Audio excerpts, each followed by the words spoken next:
মাররা তারা করেন কি এই রকম 6 মাস 7 মাস 8 মাস আগে এসে ওনাদের পছন্দের গরু কিন্তু ওনারা বুকিং করে ফেলেন এবং ফর এক্সাম্পল একটা গরু যদি 5 লক্ষ টাকা বিক্রি হয় ওনারা দেখা গেছে যে 50,000 কিংবা 1 লাখ টাকা একটা অ্যাডভান্স ডাউন পেমেন্ট দেন আর বাকিটা বেশিরভাগ সময় দেখা যায় যে ডেলিভারি নেয়ার আগে ক্লিয়ার করে দেন আমরা ডেলিভারি পাঠাই দিই এটাই আমাদের মানে গতানুগতিক সিস্টেম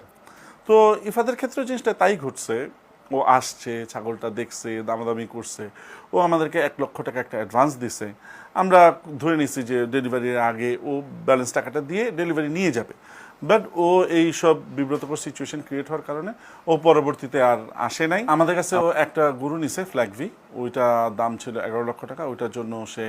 9,50,000 টাকা অ্যাডভান্স দিছে আর একটা ভর্তি গরু ছিল 2 লক্ষ টাকা দাম ওইটার জন্য 50,000 টাকা অ্যাডভান্স দেওয়া আছে এখন আমরা তো আসলে ওর সঙ্গে যোগাযোগই করতে পারতেছি না যে অ্যাডভান্সের টাকাটা কি করব ও ফেরত নিবে না আমরা এটা ফরফিট করে ফেলবো